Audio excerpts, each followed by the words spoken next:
ஒரு ஆஃபீஸில் வேலை பார்க்குற ஒருத்தர் ஏதோ தப்பு பண்ணிவிட்டார். உடனே மேல் அதிகாரி அவரை கூப்பிட்டு அனுப்புனார். நீ செஞ்சது தப்புன்னார் கோபமாக. இது ஒரு ரகம். சில அதிகாரிகள் இப்படி நீங்கள் செஞ்சது தப்புன்னு சொல்கிறதில்ல, நீங்கள் செஞ்சது சரி அப்படின்னு சொல்கிறதில்ல. எப்படி சொல்லுவாங்கன்னா, நீங்கள் செஞ்சது சரியில்லைன்னு நான் நினைக்கிறேன் அப்படின்னு சொல்லுவாங்களாம். அதாவது சில பேர் நீங்கள் செஞ்சது தப்புங்கிறாங்க, அதையே மாற்றி சொல்கிறாரு இவர், நீங்கள் செஞ்சது சரியில்லைன்னு நினைக்கிறேன். இது ரெண்டும் அர்த்தம் ஒன்று தான், இருந்தாலும் வார்த்தைகள் வித்தியாசம். நிர்வாக திறமை இல்லாத ஒரு அதிகாரி யூ ஆர் ராங் அப்படின்னு சொல்லுவாராம். நிர்வாக திறமை உள்ள அதிகாரியாக இருந்தால் அதையே கொஞ்சம் மாற்றி I think you are not correct அப்படின்பாரான். இதுதான் வித்தியாசம். இருந்தாலும் வார்த்தைகளை உபயோகப்படுத்துகிற விதத்தை வச்சு தான் வேலை நல்லா நடக்கிறதும் நடக்காததும் இருக்கு. விவரம் தெரிஞ்சவங்க என்ன சொல்கிறாங்க தெரியுமா? Be a leader not a boss அப்படிங்கிறாங்க. ஒரு லீடராக இரு, பாஸாக இருக்காதே அப்படிங்கிறாங்க. சரி, அப்படின்னா லீடருக்கும் பாஸுக்கும் வித்தியாசம் உண்டா அப்படின்னு கேட்டால் இருக்குன்னு சொல்கிறாங்க. லீடருங்கிறவர் வேற, பாஸுங்கிறவர் வேற. ஒரு லீடர் எப்படி நடந்துக்குவார், ஒரு பாஸ் எப்படி நடந்துக்குவார், இதை முதல்ல நாம் தெரிஞ்சுக்கணும். அவங்க எப்படி நடந்துக்குவாங்க அப்படிங்கிறதுக்கு சில விவரங்கள் இருக்குது. அதை கேட்டோம்னா நாம் புரிஞ்சுக்கலாம் அதை. அதாவது பாஸுங்கிறவர் விரட்டிக்கிட்டே இருப்பார், லீடருங்கிறவர் ஊக்கப்படுத்திக்கிட்டே இருப்பார். நாளைக்கு சாயந்தரத்துக்குள்ளே அந்த வேலையை செஞ்சு முடிக்கலைன்னா தொலைச்சி விடுவோம் தொலைச்சி அப்படிம்பார் அவர். இவர் எப்படி சொல்லுவார்னா, இது வரைக்கும் நீங்கள் செஞ்சுருக்கிற வேலை ரொம்ப அற்புதம் அப்படிம்பார். பாஸுங்கிறவர் அதிகாரத்தை நம்பி செயல்படுறவர், லீடருங்கிறவர் நல்லெண்ணத்தை நம்பி செயல்படுறவர். நம்மக்கிட்ட அதிகாரம் இருக்குது, பவர் இருக்குது, அதனால் காரியத்தை சாதிச்சுடலாம் அப்படின்னு நினைக்கிறவர் அவர். மற்றவங்க கிட்ட ஒரு நல்ல அபிப்பிராயத்தை சம்பாதிச்சுக்கிட்டு அது மூலமாக காரியங்களை சாதிக்கிறவர் இவர். பாஸுங்கிறவர் பயத்தை உண்டு பண்ணுவார், லீடருங்கிறவர் அன்பை பரவ செய்வார். அது செய்யலைன்னா ஆடிட்டில் தகராறாயிடும், இது செய்யலைன்னா இன்க்ரிமெண்ட்டு கட் ஆகிடும், இப்படி ஏதாவது சொல்லி பயமுறுத்திக்கிட்டே இருப்பார் அவர். இவர் அப்படி இல்லை. உடம்பு இப்படி இருக்குது, வீட்டில் எல்லோரும் சௌக்கியமாக இருக்கிறாங்களா, ஆஃபீஸில் எல்லாம் வசதியாக இருக்குதா, நான் ஏதாவது உதவி செய்யணுமா அப்படின்னு அன்புக்கு முக்கியத்துவம் கொடுப்பார். பாஸுங்கிறவர் எதுக்கு எடுத்தாலும் நான் சொல்லிகிட்டு இருப்பார், லீடருங்கிறவர் நாமன்னு சொல்லிகிட்டு இருப்பார். பாஸுங்கிறவர் தப்புக்கு காரணம் யாருன்னு பார்ப்பார், லீடருங்கிறவர் தப்பு என்னன்னு பார்ப்பார். இதுதான் ரெண்டு பேருக்கு வித்தியாசம். The boss shows who is wrong, the leader shows what is wrong அப்படின்னு சொல்லுவாங்க. இந்த காரியம் எப்படி செய்யப்பட்டிருக்கு அப்படின்னு தெரிஞ்சுக்கிறவர் பாஸ். இந்த காரியத்தை எப்படி செய்யணும்னு செஞ்சு காட்டுறவர் லீடர். பாஸுங்கிறவர் பணியாளர்களை திட்டுவார், லீடர் மரியாதைக்குரியவராக நடத்துவார், அதுக்குரியவராக அவர் நடந்துக்குவார். செய்கிற வேலையை ஒரு சுமையாக நினைக்க வைக்கிறவர் பாஸ், செய்கிற வேலையை ஒரு சந்தோஷமாக ஆக்கிறவர் லீடர். ஒரு முதலாளியாக இருக்கிறவர் அல்லது ஒரு நிர்வாகியாக இருக்கிறவர் இது மாதிரியான நுணுக்கங்களையெல்லாம் தெரிஞ்சு வச்சுக்கிறது நல்லது. ஒரு பாஸ் இருக்கார், அவர் ஒரு நாள் ரொம்ப பெருமையாக தன்னோட ஆஃபீஸை பற்றி பேசிக்கிட்டு இருந்தார். எனக்கு கீழே 200 பேர் வேலை செய்கிறாங்க சார், நான் ஒரு கோடு கிழிச்சா அவங்க அதை தாண்டாத அளவுக்கு நான் நடந்துக்கிறேன் சார் அப்படின்னார் அவர். அது எப்படி முடியுது உங்களால் அப்படின்னு கேட்டோம். நான் கோடே கிழிக்கிறதில்ல சார் அப்படின்னார். அது ஒரு புகைவண்டி நிலையம். அங்கே ஒருத்தர் காலார நடந்து வந்துக்கிட்டு இருந்தார். அவர் தன்னுடைய வீட்டில் உட்காந்து ரொம்ப நேரம் எழுதுவார். எழுதுகிற நேரம் போக மற்ற நேரங்களில் தம்முடைய சொந்த வயல்களில் வேலை பார்ப்பார். அது முடிஞ்சதை என்ன பண்ணுவார்னா, பக்கத்தில் இருக்கிற புகைவண்டி நிலையத்துக்கு போவார். அங்கே கொஞ்சம் நேரம் அப்படியே காலார நடந்து வருவார். இது அவருடைய அன்றாட வழக்கம். அன்னைக்கு அது மாதிரி தான் அவர் நடந்து வந்துக்கிட்டு இருக்கிறார். அந்த சமயத்தில் அங்கே நடைமேடையில் ஒரு அம்மையார் நின்றுட்டு இருக்கிறாங்க. இவரை கண்டதும் கையை தட்டி கூப்பிட்டாங்க, இங்கே கொஞ்சம் வர முடியுமா அப்படின்னாங்க. இவர் போனார், என்னங்கன்னு விசாரித்தார். அந்த அம்மையார் விவரம் சொன்னார். ஐயா, நானும் என்னுடைய வீட்டுக்காரரும் இங்கே வந்தோம், அதுவும் நிற்கிதே, அந்த ரயிலில் ஏறி ஊருக்கு போகணும். என்னுடைய வீட்டுக்காரரு அதுவும் அந்த உணவு விடுதிக்கு போயிருக்கார், இன்னும் வரல.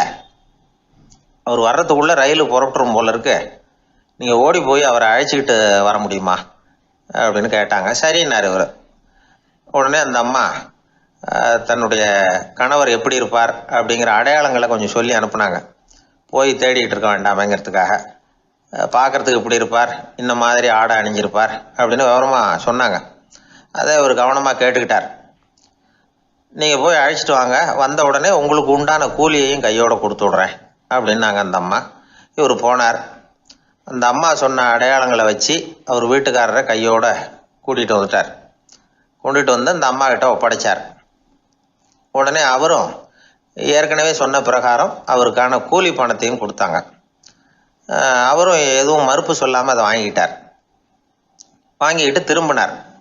அந்த சமயத்தில் எதிரில் வந்த ஒருத்தர் அவர் அடையாளம் கண்டுபிடிச்சிக்கிட்டார். அவங்க 2 பேரும் பேசிக்கிறது இவங்க காதில் விழுந்தது.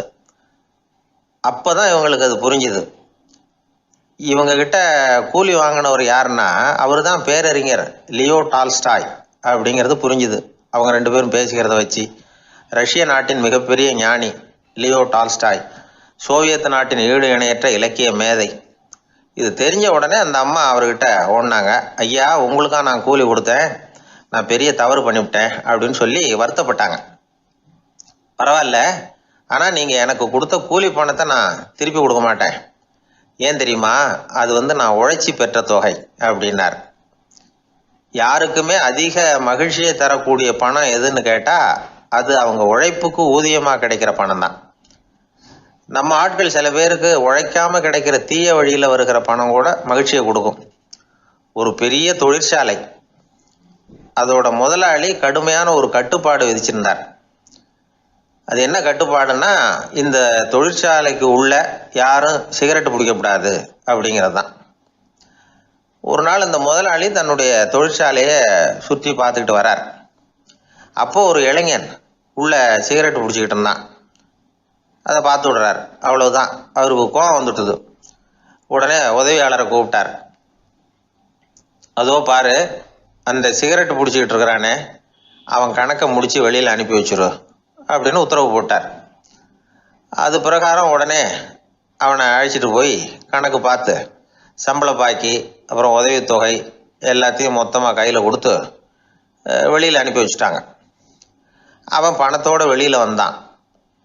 ஏதோ யோசனை பண்ணபடியே நின்றுக்கிட்டு இருந்தான். அவன் என்னப்பா யோசிக்கிற அப்படின்னாரு எதிரில் வந்தவர். இவன் சொன்னான், ஒன்றும் இல்லை, என்னோட நண்பன் ஒருத்தனை பார்க்கறதுக்காக உள்ளே போனேன். பேர் என்னன்னு கேட்டுவிட்டு ஒரு 50,000 ரூபா பணத்தையும் கொடுத்து வெளியில் அனுப்பி வச்சுட்டாங்க. அதுதான் ஏன்னு புரியல, யோசனை பண்ணிகிட்டு இருக்கிறேன் அப்படின்னு நானா இவன். அதனால் நாம் உழைச்சி சம்பாதிக்கிற பணம் தான் உயர்வு, சும்மா வர்ற பணம்லாம் மகிழ்ச்சியை தராது அப்படிங்கிறத புரிஞ்சுக்கணும். அப்பேற்பட்ட ஞானி ரஷ்ய மேதை அவர் பாருங்க, அந்த பணத்தை வாங்கின பணத்தை திருப்பி கொடுக்க மாட்டேன்னு விட்டார். ஏன்னா அது உழைத்து பெற்ற தொகை, அதை நான் கொடுக்க மாட்டேன்னார். அதனால் நமக்கு செல்வம் சேர்க்கறது பெருசு இல்லை, அந்த சேருகிற செல்வம் நமக்கு மகிழ்ச்சியை கொடுக்கணும். அதுக்கு என்ன வழின்னா நாம் உழைத்து சம்பாதிக்கணும் அப்படிங்கிறத அதிலிருந்து புரிஞ்சிக்க வேண்டியது ரொம்ப அவசியம். அதனால் உழைப்போம் உயர்வோம், இதுதான் வெற்றியின் ரகசியம். ஒரு தடவை கலைவாணர் NS கிருஷ்ணன் பேராசிரியர் கல்கியை சந்தித்து பேசிக்கிட்டு இருந்தாராம்.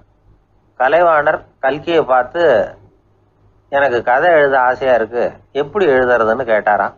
கதை எழுதுறதுக்கு 4 மை வேணும்னாராம் கல்கி. அப்படியா, அப்படின்னா என்னென்ன கலர் மை அப்படின்னு கேட்டிருக்காரு கலைவாணர் சிரிச்சுக்கிட்டே. நான் சொன்னது கலர் மை இல்லை, அது வேற மை.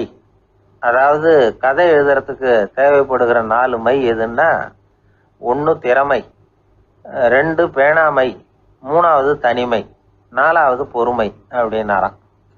உடனே கலைவாணர், உங்கள் யோசனை அருமை அப்படின்னாராம். அதுதான் கலைவாணர். பொதுவாக எழுத்தாளர்கள் எழுதுகிற மாதிரி நடந்துக்கிறது இல்லை, ஆனால் கலைவாணர் என்ன சொல்லுவாரோ அதே மாதிரி நடந்துக்குவார். எல்லாருக்கும் எல்லாம் கிடைக்கணுங்கிற கருத்தை சினிமா படங்களில் வலியுறுத்துவார். அதே மாதிரி நடைமுறை வாழ்க்கையிலேயும் எல்லாருக்கும் எல்லாமும் கொடுப்பார். பணம், பதவி, புகழ் இப்படி எதுவுமே இல்லாத ஒரு சாதாரண மனுஷனாக இருந்தால் கூட இவர் மனுஷனுக்கு கொடுக்குற மரியாதையில் கொஞ்சமும் குறைச்சல் இருக்காது. இந்த குணம் சாதாரணமாக எல்லாருக்கும் இருக்கிறது இல்லை. அவர் சினிமா தியேட்டருக்கு போய் சினிமா பார்க்குறது வழக்கம். அவர் வந்திருக்கிறாருங்கிறது தெரிஞ்சால் போதும், வெளியில் பிச்சைக்காரங்க கூடிடுவாங்க. இது அவருக்கு தெரியும். வெளியில் நம்மளை நம்பி ஒரு கூட்டம் காத்துக்கிட்டு இருக்குமேன்னு நினைப்பார். உடனே ஒரு 100 ரூபா நோட்டை கொடுத்து சில்லறையாக மாற்றிட்டு வர சொல்லுவார். படம் முடிஞ்சு வெளியில் வர்றப்போ சில்லறையோடு வருவார், எல்லாருக்கிட்டையும் கொடுத்துருவார். ஏன்னா எல்லாரும் தேடிட்டு வருவாங்க அவரை. என்ன எல்லாரும் சௌக்கியமாக இருக்கிறீங்களா அப்படின்னு பிரியமாக விசாரிப்பார். ஏதோ ரொம்ப நெருங்கின சொந்தக்காரங்களை விசாரிக்கிறது மாதிரி விசாரிப்பார். தன்கிட்ட இருக்கிற சில்லறையை எல்லாருக்கும் சமமாக பிரித்து கொடுத்துட்டு தான் அங்கேருந்து புறப்படுவார். ஒரு நாள் அது மாதிரி புறப்படுற சமயத்தில் ஒரு சின்ன பையனுக்கு சில்லறை எதுவும் கிடைக்கல கொடுக்கறதுக்கு. இது கலைவாணருக்கு தெரியாது. காரில் ஏறி புறப்பட்டு போயிட்டார். அந்த பையன் காரை பிடிச்சிக்கிட்டு பின்னாடியே ஓடி சேர்ந்துருக்கிறான். ஐயா, நீங்களே இல்லைன்னு சொன்னால் நான் என்ன பண்ணுறது? இன்னைக்கு பட்னி தான், அம்மாவுக்கு வேற உடம்பு சரியில்லை அப்படின்னு கத்திக்கிட்டே ஓடியாந்தானா. கலைவாணர் கவனிச்சுட்டார். உடனே காரை நிறுத்த சொன்னார், இறங்கினார். அந்த சின்ன பையனை கட்டி பிடிச்சிக்கிட்டு என்னை மன்னிச்சுக்கப்பா, நான் கவனிக்காமல் வந்துட்டேன் அப்படின்னு சொல்லி அழ ஆரம்பிச்சுட்டாராம். இன்னொரு தடவை இதே மாதிரி ஒரு தியேட்டர்லேருந்து வெளியில் வந்திருக்கிறார். ஒரு ஆள் அவர்கிட்ட வந்து நின்றுருக்கார். அவர் கொடுக்கறதுக்கு இவர்கிட்ட பணம் இல்லை. பணம் இல்லையாப்பா அப்படின்னாராம். உங்ககிட்டே இல்லையா அப்படின்னாராம் அவர். கலைவாணருக்கு மனசு ரொம்ப சங்கடமாக போச்சு. உடனே புறப்பட்டு வீட்டுக்கு போனார். அங்கே இங்கே தேடி பார்த்து அங்கேருந்த கொஞ்சம் நெஞ்ச சில்லறையை எடுத்தார். காரு டிரைவரை கூப்பிட்டார். தியேட்டர் வாசலில் நின்றுக்கிட்டு இருந்த ஆசாமியோட அங்க அடையாளங்களை சொன்னார். காரை எடுத்துகிட்டு போய் அந்த ஆளை கண்டுபிடிச்சி இந்த காசை கொடுத்துட்டு வா அப்படின்னு அனுப்பி வச்சாராம். பிச்சை போடுறதுக்காக காரை அனுப்புனதாக வேற யாரை பற்றியாவது நீங்கள் கேள்விப்பட்டிருக்கிறீங்களா? அவர் ஒரு வித்தியாசமான மனிதர், வித்தியாசமான கலைஞர். கலைவாணரோட சகோதரர் கல்யாணம் நடந்தது. அதில் தியாகராஜ பாகவதர் கச்சேரி முடிஞ்ச உடனே அதில் சம்பந்தப்பட்ட கலைஞர்களுக்கெல்லாம் கலைவாணர் பரிசுகள் கொடுக்குறார். அந்த கச்சேரியில் கடம் வாசித்தவருக்கு மட்டும் மற்ற எல்லாருக்கும் கொடுத்ததை விட பெருசாக ஒரு வெள்ளிக்கோப்பையை பரிசாக கொடுத்தாராம். மற்றவங்களுக்கெல்லாம் சின்னதாக கொடுத்துட்டு கட வித்துவானுக்கு மட்டும் பெருசாக பரிசு கொடுக்குறீங்களே ஏன்னு கேட்டிருக்கிறாங்க. அதுக்கு கலைவாணர் விளக்கம் கொடுத்தாராம். இப்பெல்லாம் ரயிலில் கூட்டம் அதிகங்கிறது உங்களுக்கு எல்லாருக்கும் தெரியும். இந்த வித்வான் இவ்வளவு பெரிய மண்பானையை ரயிலில் ரொம்ப பத்திரமா உடையாம ரொம்ப தூரத்திலேருந்து கொண்டு வந்துருக்கிறாரே, அது என்ன சாமானியமான காரியமா? அவரோட அந்த சாமர்த்தியத்தை பாராட்டுறதுக்காக தான் அவருக்கு இவ்வளவு பெரிய பரிசு அப்படின்னாராம். ஒரு சீடன் வெளியூர் புறப்படுறதுக்கு தயாரா இருந்தான். ரொம்ப தூரம் போக போறான். திரும்பி வர நாளாகும். புறப்படுறதுக்கான ஆயத்த வேலைகளில் ஈடுபட்டிருந்தான். அந்த சமயம் பார்த்து இன்னொரு சீடன் அவங்ககிட்ட வந்தான். நம்ம குரு உன்னை அழைச்சிட்டு வர சொன்னார், வா அப்படின்னு கூப்பிட்டான். இவன் உடனே புறப்பட்டு போனான். குருநாதரை பார்த்தான். அவர் காலில் விழுந்து வணங்கினான். வணங்கிவிட்டு எழுந்திரிச்சான். அவ்வளவுதான். குரு ஏதாவது உபதேசம் பண்ணுவாருன்னு எதிர்பார்த்தான். ஆனா நடந்தது என்ன தெரியுமா? குரு அவனுக்கு ஓங்கி ஒரு அடி கொடுத்தார். எதிர்பாராம இந்த அடியை வாங்கினதும் அந்த சீடன் அதிர்ந்து போயிட்டான். பக்கத்துல இருந்த மற்ற சீடர்களும் திகைச்சு போய் நின்னுட்டாங்க. அடி வாங்கின சீடனுக்கு மனசுக்குள்ள குழப்பம். நாம என்ன தப்பு பண்ணணும், புறப்படுற நேரத்துல இப்படி குரு கிட்ட அடி வாங்குற மாதிரி ஆயிட்டுதே அப்படின்னு நினைச்சு மனசுக்குள்ள ரொம்ப வேதனைப்பட்டான். கொஞ்சம் துணிச்சலை வரவழைச்சுக்கிட்டு குருநாதர்கிட்டயே கேட்டுட்டான், சுவாமி, நான் என்ன தப்பு பண்ணினேன்? என்ன இப்படி அடிச்சுட்டீங்களே, ஒரு வார்த்தை கூட உங்களை எதிர்த்து நான் பேசினது இல்லையே, இவ்வளவு காலமா உங்க விருப்பத்துக்கு விரோதமா ஒரு காரியம் கூட நான் செஞ்சது இல்லையே, வந்ததும் வராததுமா ஒண்ணுமே சொல்லாம என்ன அடிச்சுட்டீங்களே, குருவே, நான் செஞ்ச குற்றம் தான் என்ன அப்படின்னு கண்ணீரோட பரிதாபமா கேட்டானா அந்த சீடன். ஆனா அந்த குரு முகத்துல கொஞ்சம் கூட கோபம் இல்லை. அவர் சிரிச்சுக்கிட்டே நின்றுகிட்டு இருந்தாராம். அதுக்கப்புறம் சொன்னாராம், என்னுடைய அருமை சீடனே, நீ ஒரு தவறும் பண்ணல. நான் உன்னை அடிச்சது நீ ஏதோ தப்பு பண்ணிவிட்டேங்கிறதுக்காக இல்ல, நீண்ட பயணம் போக போறேன், ஞாபகமா ஏதாவது கொடுத்து அனுப்ப வேணாமா? நீ ஞானம் பெற்ற பிறகுதான் திரும்பி வர போறேங்கிறது எனக்கு தெரியும். அதுக்கு பிறகு உன்னை வந்து அடிக்க முடியுமா? அதனால இப்ப கிடைச்சிருக்கிற இந்த வாய்ப்பை பயன்படுத்திக்கிட்டேன். அப்போதைக்கு இப்பவே அடிச்சுட்டேன், அவ்வளவுதான், வேற ஒண்ணும் இல்லை அப்படின்னாராம். குரு சிரிச்சுக்கிட்டே இப்படி சொல்றார். இருந்தாலும் இதுவும் ஒரு உபதேசம் தான். அதிர்ச்சிகளால விழிப்படைய வைக்கிறதும் ஒரு வழிதான். இது ஜென் வழி. பெரும்பாலும் அதிர்ச்சியின் மூலமாகவே ஞான தரிசனத்தை அருள்கிறவர்கள் தான் ஜென் குருமார்கள். நம்ம தியானம் தான் ஜென். இந்தியாவிலிருந்து சீனாவுக்கு போய் கொஞ்சம் பேர் மாறி வளம் பெற்று ஜப்பான்ல ஜென் ஆகி வளர்ந்துருக்குது, அவ்வளவுதான். ஜென்கிறது தியானம். எதை நினைச்சும் தியானிக்கிறது இல்ல, எல்லாத்திலையும் தியானம் இருக்கிறதா சொல்லுது ஜென். பேசுறது, இருக்கிறது, நடக்கிறது, சாப்பிடுறது, சிரிக்கிறது, தூங்குறது, தொழில் செய்யறது அல்லது சும்மா இருக்கிறது எல்லாமே தியானம் தான். ஜென்கிறது ஒரு சுய தரிசனம், தன்னைத்தானே அடையாளம் கண்டுகொள்கிறது தான் அது. இல்லாத எதையும் தேடி கண்டுபிடிக்கிறது இல்லை. சென் மார்க்கத்தை பத்தி ஓஷோ என்ன சொல்றார் தெரியுமா? காணாமல் போன தன்னுடைய மூக்கு கண்ணாடி தன்னுடைய மூக்கின் மேல் இருப்பதை கண்டுகொள்வது போன்றது சென் அப்படிங்கிறார். நம்மால் இன்னொருத்தர் முகத்தை ரொம்ப நேரமா உத்து பார்த்துக்கிட்டு இருந்தார். என்ன பாக்குறீங்கன்னாரு அவரு. நீங்க போட்டிருக்கீங்களே மூக்கு கண்ணாடி, அதை தான் பாக்குறேன்னாரு இவரு. நீங்க அப்படி பாக்குறதுக்கு விசேஷ காரணம் ஏதாவது உண்டான்னு கேட்டார் இவர். உண்டுன்னார். என்னன்னு கேட்டார். நேத்திக்கு காணாம போன என்னோட மூக்கு கண்ணாடி அது அப்படின்னாராம் இவர். ஒருத்தர் இருந்தான், வாழ்க்கையில மகிழ்ச்சியா இருக்கணும்னு ஆசைப்பட்டான். அதுக்கு என்ன வழின்னு 4 பேருகிட்ட யோசனை கேட்டான். பணம் இருந்தா மகிழ்ச்சி தானா வரும், அதனால பணம் சம்பாதிக்கிற வழியை பாரு, அதுக்கப்புறம் நீ தேடிட்டு இருக்கிற மகிழ்ச்சி உன்னை தேடிட்டு வந்து சேரும்னாங்க. அப்படின்னா மகிழ்ச்சி இருக்கிற இடம் பணம் தான் அப்படின்னு அவன் முடிவு பண்ணிக்கிட்டான். அதை சேர்க்க ஆரம்பிச்சான். கொஞ்ச நாள்ல பெரிய ஆளாயிட்டான். செல்வம் நிறைய சேர்ந்து போச்சு. இப்பவும் அவனுக்கு மகிழ்ச்சி கிடைக்கல. மறுபடியும் நண்பர்கள் கிட்ட யோசனை கேட்டான். பணம் சேர்த்தா மட்டும் இன்பம் வந்துடாது, அதை செலவு பண்ணு, பணம் மூலமா இன்பத்தை தேடு, கிடைக்கும் அப்படின்னு யோசனை சொன்னாங்க. உடனே அந்த பணத்தை எடுத்துக்கிட்டு ஊர் பூரா சுத்தினான். வெளிநாடுகள்லாம் போனான், சுத்தி பார்த்தான். அப்புறம் அவனுக்கு விருப்பமானதையெல்லாம் வாங்கி சாப்பிட்டு பார்த்தான். மது, போதை பழக்கம், இப்படி எதுலயும் ஈடுபட்டு பார்த்தான். கல்யாணம் பண்ணிக்கிட்டான், குடும்பம் நடத்தினான். எப்படி இருந்தாலும் அவன் எதிர்பார்க்கிற மகிழ்ச்சி அவனுக்கு கிடைக்கல. அதனால மகிழ்ச்சிங்கிறது எங்க இருக்குங்கிற ரகசியத்தை அவனால கண்டுபிடிக்கவே முடியல. கடைசியா ஒரு பெரியவர்கிட்ட யோசனை கேட்டான். அவரு சொன்னார், இல்லறத்திலேயும் உனக்கு மகிழ்ச்சி கிடைக்கலன்னா உனக்கு துறவரத்துலதான் அது கிடைக்கும்னு நினைக்கிறேன். சரி, அதையும் தான் முயற்சி பண்ணி பாப்போமே அப்படின்னு அவன் முடிவு பண்ணிக்கிட்டான். துறவரம்னா சும்மாவா? எல்லாத்துக்கும் அவன் துணிஞ்சுட்டான். வீட்டுல இருந்த நகை, பணம், பவுனு, வைரம், வைடூரியம் எல்லாத்தையும் ஒரு மூட்டையா கட்டி எடுத்துக்கிட்டான். ஒரு யோகியை தேடிட்டு போனான். அவர் காலடியில கொண்டுட்டு போய் வச்சான். அவர் நிமிர்ந்து பார்த்தார். என்ன இதெல்லாம்னார். இதெல்லாம் இனிமே எனக்கு தேவையில்லைன்னா. சரி, அப்படின்னா உனக்கு என்னதான் தேவைன்னார். எனக்கு மகிழ்ச்சி தேவை, மன அமைதி தேவைன்னா. அந்த யோகி தன்னுடைய காலடியில் இருந்த மூட்டையை பிரிச்சு பார்த்தார். உள்ள தங்கம், வைரம், நகை, பணம் எல்லாம் இருக்கு. அவ்வளவுதான். அவசரமா அதை சுருட்டி எடுத்துக்கிட்டார். தலையில வச்சுட்டு ஒரே ஓட்டமா ஓட ஆரம்பிச்சுட்டார். இவனுக்கு அதிர்ச்சியா போட்டுது. அடடா, இந்த ஆளு போலி ஆசாமி போல இருக்க, ஏமாந்துட்டோமே அப்படின்னு நினைச்சான். வருத்தப்பட்டான். அந்த துக்கம் ஆத்திரமா மாறிச்சு. உடனே அந்த யோகியை துரத்த ஆரம்பிச்சான். அவரு ஒரே ஓட்டமா ஓடுறார். சந்து பொந்தெல்லாம் நுழைஞ்சு ஓடுறார். இவனும் விடாம துரத்துறான். கடைசியா அந்த யோகி மூச்சு இறக்க ஒரு இடத்துல வந்து நின்னார். அது எந்த இடம்னா ஒரு புறப்பட்ட இடம். எங்க இருந்து ஓட ஆரம்பிச்சாரோ அங்கே வந்து நின்னார். துரத்திட்டு வந்தவனும் ஓடி வந்து நின்னான். இப்ப அந்த யோகி சொன்னார், என்னப்பா பயந்துட்டியா? இந்தா உன்னோட செல்வம், நீயே வச்சுக்கோ அப்படின்னு சொல்லி மூட்டையை திருப்பி கொடுத்தார். கைவிட்டு போன தங்கமும், வைரமும், பணமும் திரும்ப கிடைச்சிட்டுதுங்கிறதுல அவனுக்கு ஏகப்பட்ட மகிழ்ச்சி. இப்போ மறுபடியும் அந்த யோகி சொல்றார், நீ வர்றதுக்கு முன்னாடி கூட இந்த தங்கமும் வைரமும் உங்ககிட்டதான் இருந்தது. ஆனா அப்போ உனக்கு மகிழ்ச்சி இல்ல. இப்போ உங்ககிட்ட இருக்கிறதும் அதே தங்கமும் வைரமும் தான். ஆனா இப்போ உன் மனசுல மகிழ்ச்சி இருக்கு. இதுல இருந்து என்ன தெரியுது? மகிழ்ச்சிங்கிறது வெளியில இல்ல, உள்ள இருக்கு. அது நம்ம மனசுல இருக்கு. இதை நல்லா புரிஞ்சுக்கணும். தங்கத்தையும் வைரத்தையும் மூட்டை கட்டி தலையில வச்சுக்கிட்டு அலைஞ்சானே, அவன் மாதிரிதான் நம்மள பல பேருக்கும் மகிழ்ச்சி எங்க இருக்குங்கிற உண்மை புரியறது இல்ல. அதனாலதான் பல சமயங்கள்ல நாம மகிழ்ச்சிக்காக அடுத்தவங்களை சார்ந்து இருக்கிறோம். நமக்கு வேண்டியப்பட்ட ஒருத்தன் பணம், நகை எல்லாத்தையும் ஒரு மூட்டையா கட்டி எடுத்துக்கிட்டு ஒருத்தர் காலடியில வச்சான். இது எனக்கு தேவையில்லைன்னா. உனக்கு என்னதான் தேவைன்னார் அவர். எனக்கு மன அமைதி தேவைன்னா. உனக்கு மன அமைதி தேவைப்படுகிற அளவுக்கு இப்ப என்ன ஆயிட்டுதுன்னார் அவர். வேற ஒண்ணும் இல்ல, இந்த பணத்தையும் நகையையும் நான் யாரு வீட்டுல எடுத்தனோ அந்த வீட்டுக்காரங்க இப்ப என் பின்னாடி துரத்திட்டு வந்துட்டு இருக்கிறாங்க, அவ்வளவுதான் அப்படின்னு நானா. மகிழ்ச்சியை தேடுகிறவர்கள் இந்த உலகத்துல அதிகம். அது எங்க இருக்குன்னு புரிந்து கொண்டவர்கள் ரொம்ப குறைவு. எது உண்மையான மகிழ்ச்சி அப்படிங்கறத புரிஞ்சுக்கிட்டு அதுக்கு தகுந்த மாதிரி நம்முடைய வாழ்க்கையை அமைச்சுக்கணும். ஒரு ஆள் இருந்தார். அவரு தன்னை ஒரு குருன்னு சொல்லிக்கிட்டார். மௌன குரு, வாயே திறக்கிறது இல்லை. அவருக்கு 2 சீடர்கள் உண்டு. இவங்க தான் வர்றவங்க கிட்ட பேசுவாங்க, விளக்கம் கொடுப்பாங்க.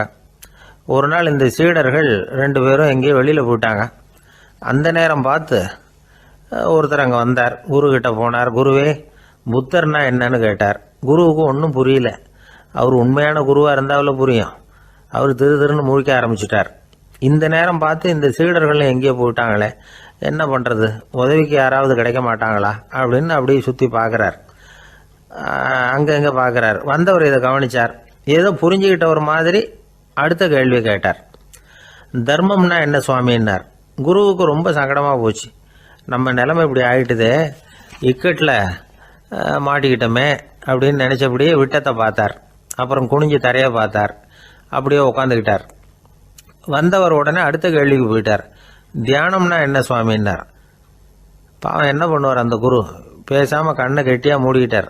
இது ஏதடா வம்பா போச்சுன்னு. இவர் இப்படி பண்ணால் கூட வந்தவர் சளைக்கல. இன்னொரு கேள்வியும் கேட்டார். ஆசீர்வாதம்னா என்ன அப்படின்னார். இவர் பார்த்தார், இப்படியே போனால் இவர் கேள்வி கேட்குறத நிறுத்த மாட்டார் அப்படின்னு நினச்சிக்கிட்டு எனக்கு ஒன்றுமே தெரியாதுங்கிற பாவனையில் 2 கையையும் விரித்து காட்டினார். வந்தவர் முகத்தில் மகிழ்ச்சி, மன நிறைவு, ஏதோ எல்லாம் புரிஞ்சுக்கிட்ட ஒரு மாதிரி அங்கேருந்து புறப்பட்டு போனார். வழியில் அந்த குருவோட சீடர்கள் 2 பேரையும் சந்தித்தார். உங்கள் குருவை தான் பார்த்துட்டு வரேன்னார் இவர். என்ன நடந்ததுன்னு கேட்டாங்க. இவர் விவரமாக சொல்கிறார். உங்கள் குரு எவ்வளவு பெரிய ஞானி தெரியுமா?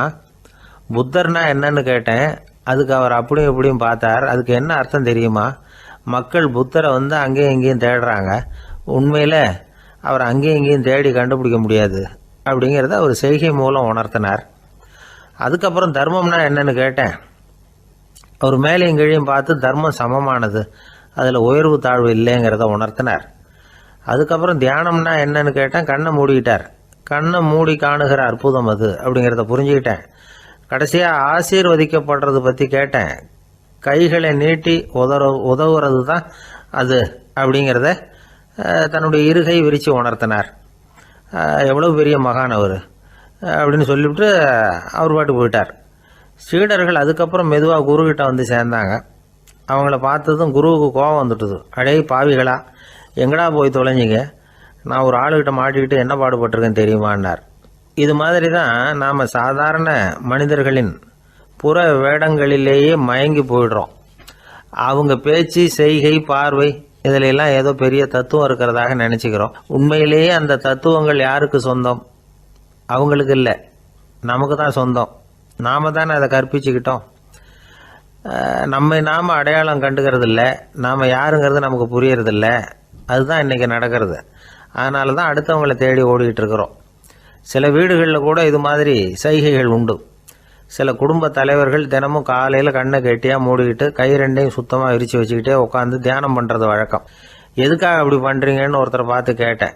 இந்த மாதம் வாங்கின சம்பளம் பூரா தீர்ந்து போச்சு, இனிமேல் என் கையில் சுத்தமாக ஒன்றும் இல்லை, புதுசாக எதுவும் செலவு வச்சுடாதே அப்படிங்கிறத அப்படி உள்ளங்கை 2ஐயும் விரித்து காட்டி அவங்களுக்கு உணர்த்துறேன் அப்படின்னார். கணவன் மனைவி அன்பாக இருக்கணும், ஒருத்தர் நல்லா புரிஞ்சுக்கணும், விட்டு கொடுக்குற மனப்பான்மை வேணும். அதுதான் ஒரு நல்ல குடும்பம். இன்றைக்கி பல குடும்பங்களில் அர்த்தமில்லாத சண்டைகள் தான் அதிகம். கிராமப்புறங்களில் வேடிக்கையாக ஒரு கதை சொல்லுவாங்க. ஒரு ஊரில் ஒரு ஆள் இருந்தான், வேலை வெட்டி இல்லாமல் சும்மாவே இருந்தான். அவனுக்கு கல்யாணம் பண்ணி வச்சாங்களாம். மனைவி சேர்ந்தா. சும்மாவே உட்காந்துருக்கிறியே, ஏதாவது சம்பாதிக்கிற வழியை பாரு அப்படின்ட்டு இருக்கா. அதுக்கு தான் யோசனை பண்ணிகிட்டு இருக்கிறேன், ஒரு அருமையான ஐடியா அப்படின்னு நானா. என்ன அது சொல்லு அப்படின்ட்டுருக்கா. அவள் ஒரு ஆட்டுக்குட்டி வாங்க போகிறேன்னு இருக்கான். அதை வாங்கி என்ன பண்ண போகிறேன்னா, அந்த குட்டி வளரும், பெருசாகும், அதுக்கப்புறம் அது நிறைய குட்டி போடும் அப்படின்ட்டுருக்கான். சரி, அப்புறம் என்ன, அதையெல்லாம் சந்தையில் கொண்டுட்டு போய் விற்றுவிட்டு அந்த காசுக்கு ஒரு எருவு மாடு வாங்கலாம். சரி, அது எதுக்கு? எருவு மாடு நிறைய பால் கொடுக்கும், அதை கொண்டுகிட்டு போய் பால் பண்ணையில் கொடுப்பேன், அல்லது நானே விற்றுருவேன், கை நிறைய காசு கிடைக்கும். அதுக்கப்புறம் ஒரு பசுமாடு வாங்குவேன், பாலையும் விற்கலாம், நாமளும் காய் போட்டு சாப்பிட்லாம், இப்படிலாம் சொல்லியிருக்கான். அப்போ அந்த பொண்ணு சொல்லிச்சான், அடுத்த தெருவில் இருக்கிற எங்கள் அம்மா வீட்டுக்கும் கொஞ்சம் பால் கொடுத்து அனுப்பலாம் அப்படின்ட்டுருக்கா அந்த பொண்ணு. இந்த இடத்துல கணவனுக்கு கோபம் வந்துட்டுது. அது எப்படி உங்கள் அம்மா வீட்டுக்கு எதுக்கு கொடுக்கணும்? அதெல்லாம் முடியாதுன்றிருக்கான். இந்த இடத்துல சண்டை ஆரம்பமாயிட்டுது. கொஞ்ச நேரத்தில் 2 பேரும் சத்தம் போட ஆரம்பிச்சிட்டாங்க. கடுமையான சண்டை நடக்கிறத பக்கத்து வீட்டுக்காரன் காதில் வாங்கினான். அவன் ஓடியாந்தான். அவனுக்கு தெரியும், வாங்காத மாட்டுக்காக இப்படி சண்டை போட்டுக்கிட்டு இருக்கிறாங்கங்கிறது அவனுக்கு புரியும். அவன் ஓடி சொன்னான், ஏண்டா உன்னோட பசுமாட்டை ஒழுங்காக கட்டி போடக்கூடாதான்னு இருக்கான். என்னடா சொல்கிறேன்னா, இவன் உன் மாடு என் தோட்டத்தில் மேய்ஞ்சுட்டுது, பயிரெலாம் நாசமாயிட்டுது, 10,000 ரூபா அளவுக்கு சேதம், அதை வாங்கிட்டு போகிறதுக்கு தான் வந்தேன், குடுறா 10,000 நானா. இவன் அரண்டு போயிட்டான். அப்புறம் சொன்னான், டே நான் இன்னும் மாடே வாங்கலையே, அதுக்குள்ளே அது எப்படிடா உன் தோட்டத்தில் மேயும், என்னடா உளறேன்ருக்கான். நீ தாண்டா இப்போ உளறிக்கிட்டு இருக்க, மாடே வாங்கலை, அதுக்குள்ளே எப்படிடா உன்னுடைய மனைவி அவங்க அம்மா வீட்டுக்கு பால் கொடுத்து அனுப்ப முடியும் அப்படின்னு அவன் கேட்டானா. நம்மளுக்கு இப்போ தான் புத்தி வந்துதான். அர்த்தமே இல்லாத சண்டை போட்டுக்கிட்டு இருக்கிறோம் அப்படிங்கிறத அவன் புரிஞ்சுக்கிட்டானான். இது நம்ம முன்னோர்கள் சொல்லியிருக்கிற ஒரு கதை. சண்டையில் தான் அர்த்தம் இல்லையே தவிர கதையில் அர்த்தம் உண்டு. அதாவது இல்லாத விஷயங்களுக்காக சண்டை போட்டுக்கிட்டு இல்லறத்தை வீணாக்கிக்கிட்டு இருக்கிற மனிதர்கள் இன்றைக்கு நிறைய பேர் இருக்கிறாங்க. ஒருத்தன் தன்னுடைய மனைவியை பற்றி மாமனார்கிட்ட புகார் சொன்னானா, மாமா உங்கள் பொண்ணு அர்த்தமில்லாத சண்டை போடுறா, எதுக்கு எடுத்தாலும் எடுத்தெறிஞ்சு பேசுகிறா அப்படின்ட்டுருக்கான். நீ எப்படி மாப்பிள்ளை அதை சமாளிக்கிற அப்படின்னு கேட்டிருக்காரு அவர். அவள் எடுத்தெறியறது என் மேலே படாமல் ஒதுங்கி நின்றுக்கிறேன் அப்படின்னு நானா. இவன் பிரிட்டிஷ் ஆட்சி நடந்துக்கிட்டு இருந்த காலம் 1920களின் கடைசி. அப்போ நடந்த ஒரு உண்மை நிகழ்ச்சி இது. ஒரு கல்யாண மாப்பிள்ளை ரயிலில் இறங்க போகிறார். அவரை வரவேற்க ஒரு ராஜ குடும்பமே காத்துக்கிட்டு இருக்குது. மங்களூர்லேருந்து இறங்குற அந்த மாப்பிள்ளை யார் தெரியுமா? ஒரு நாய். உண்மைதான், அந்த நாய்க்கு தான் கல்யாணம். சுதேசி சமஸ்தானத்து மன்னர்களில் ஒருத்தர் ஜூனாகட் மகாராஜா. அவரோட வளர்ப்பு நாய் ரோஷனாரா. அதுக்கு கல்யாணம் பண்ணி வைக்கணும்னு ஆசைப்பட்டார். மாப்பிள்ளை தேடினார். மங்களூர் மகாராஜாவோட வளர்ப்பு நாய் ஒன்று இருந்தது, பேர் பாபி. இது ரெண்டுக்கும் கல்யாணம் நடத்த முடிவு பண்ணார். திருமணத்துக்கு வேண்டிய எல்லா ஏற்பாடுகளையும் பண்ணுங்க அப்படின்னு உத்தரவு போட்டார். ஆயிரக்கணக்கான அழைப்புதழ்கள், பல சமஸ்தான மன்னர்கள், ஜமீன்தார்கள், பிரிட்டிஷ் அதிகாரிகள், பெரிய பணக்காரங்க, இப்படி நிறைய பேருக்கு அழைப்புதழ்கள் அனுப்பி வச்சாங்க. பத்திரிகையை பார்த்தவங்கெல்லாம் திகைச்சு போயிட்டாங்களாம். இருந்தாலும் என்ன பண்ணுறது, ராஜாவே அழைக்கிறார், போகாமல் இருக்க முடியுமா? அந்த சமயத்தில் நாட்டின் கவர்னர் ஜெனரலாக இருந்தவர் இர்வின் பிரபு. அவருக்கும் ஒரு பத்திரிகை போயிருக்குது. வாங்கி பார்த்ததும் அவருக்கு பயங்கர எரிச்சல். உடனே குப்பை தொட்டியில் போட்டுவிட்டாராம். மாட்சிமை தங்கிய பிரிட்டன் சக்கரவர்த்தியின் பிரதிநிதியான தன்னை கேவலம் ஒரு நாயின் திருமணத்துக்காக அழைக்கிறதா அப்படின்னு அவருக்கு ஆத்திரம். இருந்தாலும் கல்யாணம் பிரமாதமாக நடந்துதான். கல்யாணத்தன்னைக்கு பொண்ணுக்கு ஸ்பெஷல் குளியல், தண்ணீருக்கு பதிலாக வாசனை திரவியங்கள், பன்னீர், குளித்ததுக்கு அப்புறம் அலங்காரம், வைர மாலை, முத்து மாலை, ஏகப்பட்ட அலங்காரம். மாப்பிள்ளையை அழைக்கிறதுக்கு ரயில்வே ஸ்டேஷனில் ராஜ குடும்பமே காத்துக்கிட்டு இருக்குது. அவங்களோட வளர்ப்பு நாய்கள் 250. அத்தனை நாய்களுக்கும் பட்டு துணி போத்தி இருக்குது. முத்து வடங்கள் அணிவிச்சிருக்கிறாங்க. எல்லாம் ராஜ நாய்கள். அதுகளையும் வீதியில் நடக்க விடலையாம். அதுகளை சுமந்துக்கிட்டு போக அலங்கரிக்கப்பட்ட யானைகள் காத்துக்கிட்டு இருக்குதான். மாப்பிள்ளைக்கு வரவேற்பு எப்படி தெரியுமா? அது நடந்து வர்ற பாதை பூரா ரத்தன கம்பளம் விரிச்சிருக்குது. 2 பக்கமும் ராஜாங்க அதிகாரிகள் கைகட்டி நிற்கிறாங்க. அரசு படை வீரர்கள் அணிவகுப்பு மரியாதை செலுத்துகிறாங்க. அந்த நாய் ராஜ மரியாதையோடு நடந்து வருது. நகையெல்லாம் போட்டுக்கிட்டு வருது. திருமண மண்டபத்துக்கு சேருது. அங்கே கல்யாணம் அமோகமாக நடக்குது. இந்த திருமணத்தை முன்னிட்டு அந்த ஜூனாகட் சமஸ்தானத்துக்கு 3 நாள் விடுமுறை வேறு. கல்யாணத்துக்கு வந்திருந்தவங்களுக்கெல்லாம் ஏக தடபுடலாக விருந்து, நாட்டியம் எல்லாம் பிரமாதமாக நடந்து தான். இந்த கல்யாணத்தில் கலந்துக்க வந்திருந்த மற்ற சமஸ்தானத்து மன்னர்கள், தீவான்கள், அரச குடும்பத்தினர், இப்படி அவங்க 700 பேராம். அவங்க போகிறதுக்காக விசேஷ ரயில்கள்லாம் வேற விட்டுருக்காங்க. கல்யாணம் முடிஞ்சதும் அந்த நாய் தம்பதிகளோட பெரிய பெரிய மன்னர்கள்லாம் ஒன்றா உட்காந்து சாப்பிட்டாங்களாம்.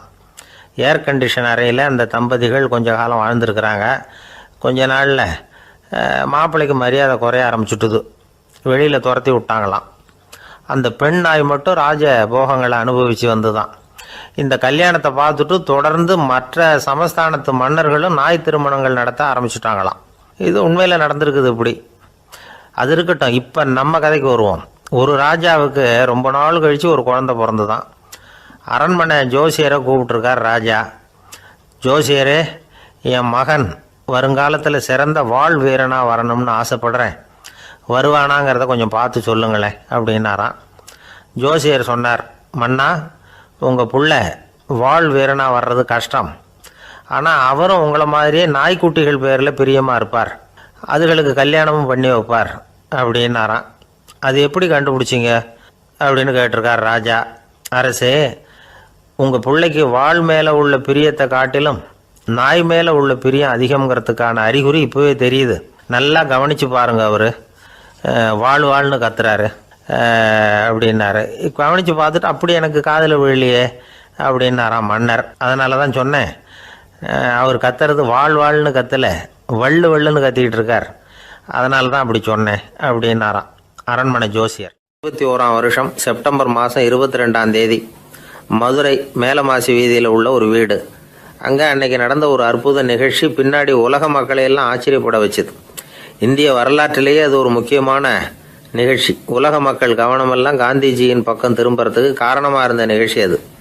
கதர் துணி பிரச்சாரத்துக்காக காந்திஜி மதுரைக்கு வந்திருந்தார். சென்னை துணி வணிகர் சங்கத்தின் துணைத் தலைவர் ஒருத்தர் இருந்தார், ராம்ஜி கல்யாண் சேட்ஜி. அவருடைய வீடு மதுரை மேலமாசி வீதியில் இருந்தது. அந்த வீட்டில் தான் காந்திஜி தங்கியிருந்தார். அப்போது வயலுக்கு போகிற உழவர்கள்லாம் சின்ன சின்ன துண்டை இடுப்பில் கட்டிக்கிட்டு கலப்பையை தூக்கிக்கிட்டு தெருவில் நடந்து போகிறத கவனித்தார். ஏற்கனவே சேலத்துக்கு தெற்க பல பகுதிகளில் ஆண்களும் பெண்களும் அரைகுறை ஆடைகளோடு உழைச்சிக்கிட்டு இருக்கிறத கண்ணால் கண்டிருக்கிறார் அவர். இந்தியரின் சராசரி உடை இவ்வளவு தான் அப்படிங்கிறத புரிஞ்சுக்கிட்டார். மனசை என்னவோ பண்ணியிருக்குது. ராத்திரி பூரா அதை பற்றியே யோசனை. 22/9/21 வியாழக்கிழமை காலையில் காந்திஜி எழுந்திருக்கிறார். அவர் கூட தங்கியிருந்தவங்களையெல்லாம் பார்த்து சொன்னார், இன்னையிலேருந்து அறையில் முழு அகலத்துண்டு தான் கட்டுவேன். குளிர் அதிகமாக உள்ள காலங்களில் மட்டும் போர்வை ஒன்றும் உபயோகப்படுத்துவேன். மற்றபடி மேலங்கியோ குல்லாவோ எதுவும் போட்டுக்க மாட்டேன். தற்காலிகமாக இந்த ஏற்பாட்டை 1 மாதத்துக்கு ஏற்றுக்குவேன். அதுக்கு பிறகு உசிதம் போல் எண்ணி பார்த்து முடிவு பண்ணுவேன் அப்படின்னார். அவருடைய குரல் உறுதியாக இருந்துதான். உடனே செயலில் இறங்கினார். தம்முடைய 10 முழ வேட்டி, மேலங்கி, உள் சட்டை, குல்லா எல்லாத்தையும் களைஞ்சார். வேட்டியிலிருந்து ஒரு 4 முழ துணியை எடுத்துக்கிட்டார். இதுக்கு உதவி செஞ்சவர் அன்னைக்கு விருதுநகரில் பிரபல தொண்டராக இருந்த பழனிக்குமார பிள்ளை. வெட்டி எடுத்த துண்டை நீள வாக்கில் ரெட்டையாக மடித்தார். அதை இடுப்பில் துண்டு மாதிரி கட்டிக்கிட்டார். தலையில் சின்ன உச்சி குடுமி, அறையில் சின்ன துண்டு. அண்ணல் காந்தி ஆண்டி கோலத்தில் காட்சி அளிக்கிறார். கூட இருந்தவங்கள பார்த்து காரைக்குடிக்கு புறப்படலாமே அப்படின்னார். அவர் நண்பர்களும் சீடர்களும் திகைச்சு போய் நிற்கிறாங்க. இந்த விரதம் நிரந்தரமாக ஆயிடுமோங்கிற பயம் அவங்களுக்கு. எப்படியோ இந்த விவரம் ராஜாஜிக்கும் அன்னைக்கு பிரபலமாக விளங்கின தேசபக்தர் டாக்டர் டிஎஸ்எஸ் ராஜனுக்கும் எட்டுச்சு. உடனே 2 பேரும் ஓடி வந்தாங்க. வேண்டாமே இந்த கோலம் அப்படின்னாங்க. காந்திஜி தன்னுடைய முடிவில் உறுதியாக இருந்தார். ராஜாஜி என்னென்னமோ வாதமெல்லாம் பண்ணி பார்த்தார். உங்களுடைய வாதத்துக்கு என்னால் பதில் சொல்ல முடியல, இருந்தாலும் நான் செய்கிறது தான் சரிங்கிறதுல எனக்கு சந்தேகம் இல்லை. இன்னைக்கு அதிகாலை 3 மணி இருக்கும். நான் ஓரளவு விழிச்சுக்கிட்டேன். அதாவது உறக்கமும் விழிப்புமா இருந்த நிலையில் எனக்கு இந்த எண்ணம் உண்டாச்சு. இது என்னுடைய அந்தராத்மாவின் ஆணை, அதை என்னால் மீற முடியாது அப்படின்னு சொல்லிவிட்டாராம் காந்திஜி. கதர் பிரச்சாரத்துக்காக காரைக்குடிக்கு கிளம்பினார். வாசலில் 4 மோட்டார் வண்டிகள் காத்துக்கிட்டு இருந்தது. வீதியில் 2 பக்கமும் ஜனங்கள். காந்திஜி இடுப்பு துணியோடு மோட்டார் வண்டியில் ஏறினார். நண்பர்களும் சீடர்களும் மக்களும் உடல் சிலிர்க்க அந்த காட்சியை பார்க்குறாங்க. மோட்டார் வண்டி நகர ஆரம்பிக்குது. எப்பேற்பட்ட காட்சி அது! சுக்கநாத பெருமானியே கூலி ஆளாக்கிய அப்படி ஆக்கி மண் சுமக்க வச்ச மதுரை இல்லையா, அந்த மதுரை தான் காந்திஜி துறவி கோலம் கொள்றதுக்கும் காரணமாக இருந்திருக்குது. இது இன்னைக்கு எத்தனை பேருக்கு தெரியும்? ஒரு தடவை காந்திஜி நேருவும் சுற்றுப்பயணம் செஞ்சாங்களாம். ஒரு இடத்துல நடந்து போயிட்டு இருக்கிறாங்க.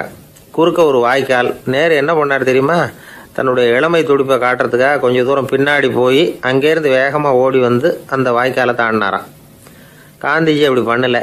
பக்கத்தில் இருந்த பாலம் வழியாக அந்த வாய்க்காலை கடந்து வந்தார். நேரு காந்திஜியை பார்த்து சிரிச்சுக்கிட்டே, என்ன மாதிரி நீங்களும் தாண்டி இருக்கலாமே அப்படின்னாராம். அதுக்கு காந்திஜி சிரிச்சுக்கிட்டே சொன்னாராம், 2 அடி முன்னேறதுக்காக 5 அடி பின்னாடி போகிறதா அப்படின்னாராம். பிள்ளைகளை பற்றி சொல்லுவாங்க. ஒரு இப்போ ராமர் லட்சுமணர் கதை சொல்லுவாங்க. அதாவது ராமரும் பரதனும் பந்து விளையாடிக்கிட்டு இருந்தாங்களாம். சின்ன வயசில் பந்து விளையாடிக்கிட்டு இருந்தாங்களாம். உடனே ராமர் வந்தாராம். வந்து கோசலை அவங்க அம்மா கோசலை மடியில் சோர்ந்து போய் உட்காந்தாராம். சந்தோஷமாக வந்து உட்காந்துருக்காரு. அப்போ அந்த கோசலை அம்மா கேட்டாங்களாம், ஏன்ப்பா அப்படி இவ்வளவு சந்தோஷமாக இருக்கே, என்ன காரணம் அப்படின்னு கேட்டிருக்காரு. அப்படின்னு அந்த அம்மா கேட்டிருக்கு. ராமன் சொன்னான்னா, என் தம்பியோட நான் பந்து விளையாண்டுக்கிட்டு இருந்தேன். பரதன் அவன் ஜெயிச்சுட்டான், நான் தோத்துட்டேன். என்னை அவன் ஜெயிச்சுட்டான். அவனுடைய வெற்றி எனக்கு சந்தோஷமாக இருக்குது, தம்பியோட வெற்றி, அதனால் நான் சந்தோஷமாக இருக்கேன்னு சொல்லியிருக்கு.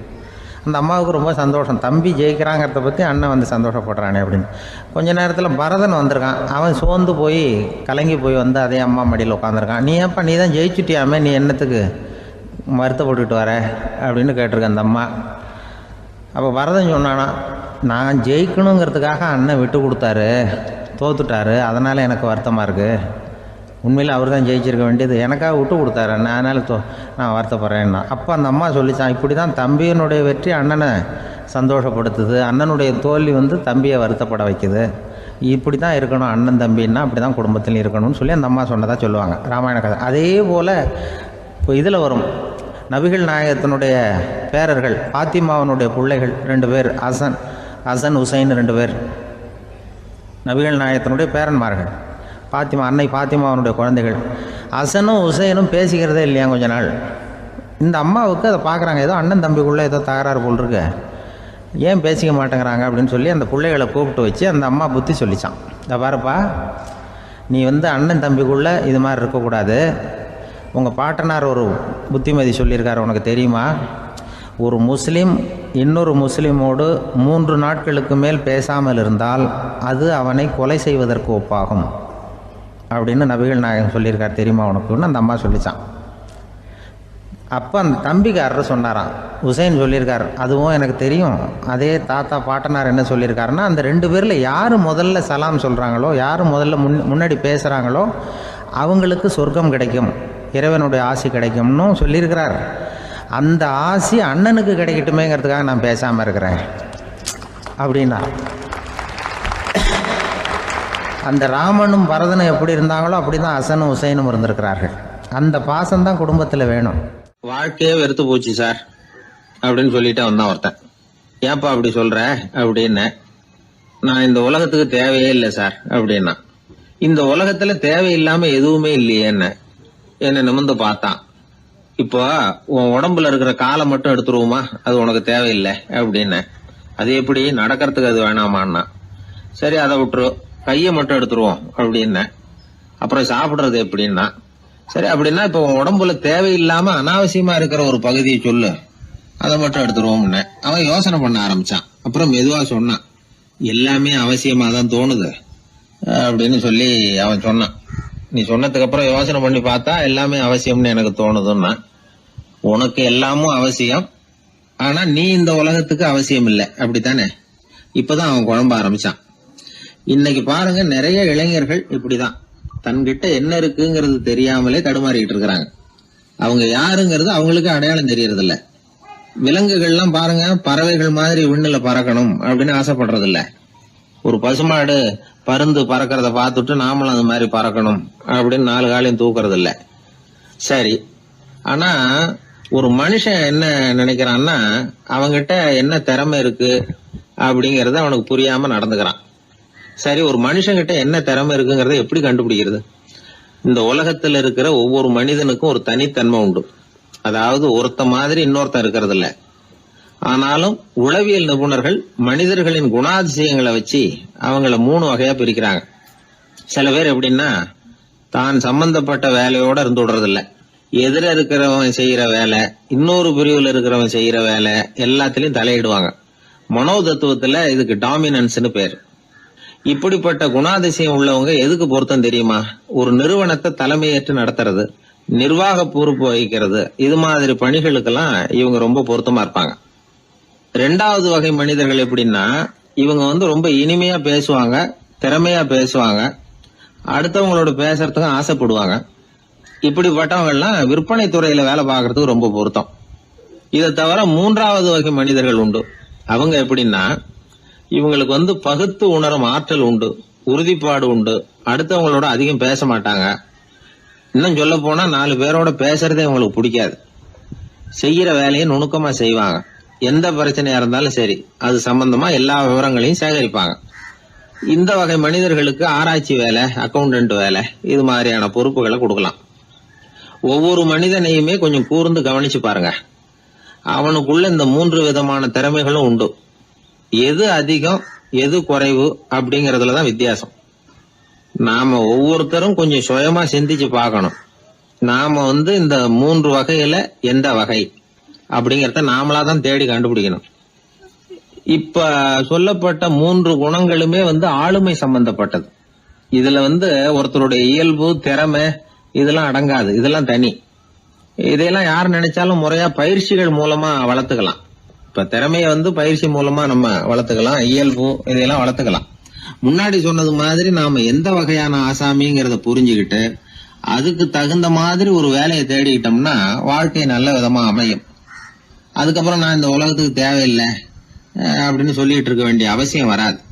அதனால நம்முடைய குணம் என்ன, நாம எப்படிப்பட்டவர் அப்படிங்கறத அடிப்படையில தெரிஞ்சுக்கிட்டு அதுக்கு தகுந்த மாதிரி ஒரு தொழிலை வாழ்க்கையில தெரிஞ்சுக்கிறது, ஏற்றுக்கிறது நல்லது. இப்போ ஒரு அக்கௌண்டன்ட் வேலைக்கு இன்டர்வியூ நடந்தது. ஒருத்தர் வந்தார். அந்த நேர்காணல்ல அவர்கிட்ட ஒரு கேள்வி கேட்டாங்க. ஏன்னா அவர் வந்திருக்கிறது இந்த ரொம்ப கணக்கு சம்பந்தப்பட்ட வேலை, அக்கௌண்டன்ட் வேலை. அதனால இந்த நேர்காணல்ல அவர்கிட்ட கேட்டாங்க, 8, 3 இது 2 பெருக்குனா என்ன அப்படின்னு கேட்டாங்க. அவர் என்ன சொல்லிவிட்டார், 23ன்னு சொல்லிவிட்டார். 8 3 பெருக்குனா 24ன்னு சொல்லியிருக்கணும். ஏதோ அவசரத்துல 23ன்னு சொல்லிவிட்டார் பதில். சரி போன்னு சொல்லிவிட்டாங்க. அவர் வெளியில வந்துட்டார். வெளியில வந்ததும் யோசனை பண்ணார். அடடா 8 3 பெருக்க சொன்னாங்க, நம்ம 24ன்னு சொல்றதுக்கு பதிலா 23ன்னு சொல்லிவிட்டோம். இந்த சின்ன கணக்கு கூட நமக்கு தெரியல அப்படின்னு நினைச்சிருப்பாங்களே, நிச்சயமா நமக்கு இந்த வேலை கிடைக்காது அப்படின்னு முடிவு பண்ணிட்டு போயிட்டார். ஆனா பாருங்க, 10வது நாள் அவருக்கு அப்பாயின்மெண்ட் ஆர்டர் வந்துட்டுது. வேலையில உடனே வந்து சேர்ந்துங்க அப்படின்னு. சரி, ஏதோ தவறுதலா போட்டாங்க போல இருக்கு, நாம எதையும் வெளியில சொல்லிட்டு இருக்க வேணாம் அப்படின்னு சொல்லி இவரும் கம்முன்னு போய் வேலையில சேர்ந்துக்கிட்டார். ரொம்ப நாள் கழிச்சு வேலை நிரந்தரமானதும் மெதுவா மேனேஜர் கிட்ட போய் உண்மையை சொன்னார். சார், அன்னைக்கு நேர்காணல்ல இன்டர்வியூல 8 3 இத பெருக்குனா என்ன விடை அப்படின்னு கேள்வி கேட்டீங்க. நான் தவறுதலா 23ன்னு சொல்லிவிட்டேன். நீங்களும் தவறுதலா எனக்கே அப்பாயின்மெண்ட் ஆர்டர் அனுப்பி வச்சுட்டீங்க அப்படின்னார். இப்ப மேனேஜர் சொன்னார், அப்படி இல்லப்பா, அன்னைக்கு வந்து நேர்காணலுக்கு வந்த அத்தனை பேருகிட்டையும் இதே கேள்வியை கேட்டோம். அத்தனை பேர் சொன்னதிலேயும் நீங்க சொன்ன பதில் தான் நியரஸ்ட் கரெக்ட் ஆன்சர், கிட்டத்தட்ட சரியா இருந்தது, நீ சொன்னதுதான், உங்களுக்கு இந்த வேலையை கொடுத்தோம் அப்படின்னு அவர் சொன்னாராம். அதனால வந்து வாழ்க்கையில துல்லியம் ரொம்ப முக்கியம். அதை புரிஞ்சுக்கிட்டு நம்முடைய வாழ்க்கை பாதையை அமைச்சுக்கிட்டோம்னா நம்ம வாழ்க்கையில வெற்றி நிச்சயம். ஒரே ஒரு ஊரில் ஒரு ராஜா இருந்தார், ரொம்ப நல்லவர். ஒரு நாள் அரண்மனையில் விசாரணை நடந்துகிட்டு இருக்குது. அதில் ஒரு வழக்கு. ஒரு விவசாயி வந்து புகார் கொடுக்குறார். என்ன புகார்னா, அவர் வயலில் ஆடுகள் வந்து மேய்ஞ்சி பயிரை அழிச்சுட்டுது. நிறைய உழைச்சி செலவு பண்ணி பயிரை உண்டாக்கி வச்சுருந்தேன், எல்லாம் போயிட்டுது. இனிமேல் நான் என்ன செய்யறது, நீங்கள் தான் சரியான தீர்ப்பு வழங்கணும் அப்படின்னார் அந்த விவசாயி. அந்த ஆடுகளுக்கு சொந்தக்காரர் யாருன்னு கண்டுபிடிச்சி அரண்மனைக்கு அழைச்சிட்டு வாங்கன்னு உத்தரவு போட்டார் ராஜா. சேவகர்கள் போனாங்க, ஆளை கண்டுபிடிச்சாங்க, கூப்பிட்டுக்கிட்டு அரண்மனைக்கு வந்துட்டாங்க. ராஜா விசாரணை பண்ணார். அப்புறம் விசாரித்து முடிச்சுவிட்டு தீர்ப்பு வழங்கினார். இந்த விவசாயி அடைந்திருக்கிற இழப்புக்கு ஈடாக உன்னுடைய ஆடுகளை அவங்ககிட்ட கொடுத்துட வேண்டியது அப்படின்னு சொல்லிவிட்டார். உன்கிட்ட இருக்கிற ஆடு பூரா அவன்கிட்ட கொடுத்துரு, அந்த ஆட்டுனால் ஏற்பட்ட இழப்பு சரியாக போட்டோம் அப்படின்னு தீர்ப்பு வழங்கிட்டார். அந்த மன்னருடைய மகன் இதை பார்த்துக்கிட்டே உட்காந்துருந்தான். இந்த தீர்ப்பை இன்னும் கூட சிறப்பாக வழங்கலாமே அப்படின்னு நினச்சான். அப்பாக்கிட்ட சொன்னான். உடனே அந்த அரசர், சரி நீயே இதுக்கு சரியான தீர்ப்பு சொல்லு அப்படின்னார். அந்த இளவரசன் தீர்ப்பு சொல்கிறான். அவன் சொன்ன தீர்ப்பு என்னன்னா, உங்ககிட்ட இருக்கிற ஆடுகள் எல்லாத்தையும் 1 வருஷ காலத்துக்கு அந்த விவசாயிகிட்ட ஒப்படைச்சிட வேண்டியது. அந்த 1 வருஷத்துக்குள்ள அந்த ஆடுகள் போடுற குட்டிகள், பால், எரு எல்லாம் விவசாயி எடுத்துக்க வேண்டியது. 1 வருஷத்துக்கு அப்புறம் உங்களுடைய ஆடுகளை நீங்களே திருப்பி வாங்கிக்க வேண்டியது. இதுதான் இளவரசன் சொன்ன தீர்ப்பு. இது சரியான தீர்ப்பு தான். இனிமேல் என்னுடைய அரச பொறுப்புகளை இளவரசர் வசம் ஒப்படைக்கிறேன் அப்படின்னு சொல்லி ஒப்படைச்சுட்டாராம். அதாவது தாவூத் நபி, சுலைமான் நபி இவர்களுடைய சரித்திரத்தில் இந்த சம்பவம் காணப்படுறதாக ஒரு நண்பர் சொன்னார். ஒரு தண்டனையை பெறுகிறவன் அதுக்கு பிறகு சமூகத்தில் நல்ல விதமாக வாழறதுக்கு வாய்ப்பு இருக்கிறது மாதிரி அமையணும் தீர்ப்பு. அதுக்கு இது ஒரு உதாரணம். சில தீர்ப்புகள் எப்படி அமைஞ்சு விடுதுன்னா, ஒரு தண்டனையை அனுபவித்து முடித்தவன் அதுக்கப்புறம் அவன் இந்த சமூகத்தில் நல்லவனாக வாழறதுக்கு நினச்சா கூட அதுக்கு தகுதி இல்லாதவன் அப்படிங்கிற அளவுக்கு சூழ்நிலை அமைஞ்சிருது. இது சிந்திக்க வேண்டிய ஒரு செய்தி. இன்னொரு ஊரில் ஒரு ராஜா இருந்தார். அவர் ஒரு நாள் ஒரு போட்டி வச்சார். என்ன போட்டின்னா, அரண்மனை வாசலில் ஒரு பெரிய நீச்சல் குளம், அதில் நிறைய விஷப்பாம்புகள். எந்த இளைஞன் துணிச்சலாக அதில் நீச்சல் குளத்தில் குதித்து நீந்தி கரையேறி வர்றானோ அவனுக்கு 100 ஏக்கர் நிலம் பரிசாக வழங்கப்படும். அது வேணாம்னா 1000 ஆடுகள் பரிசாக வழங்கப்படும்.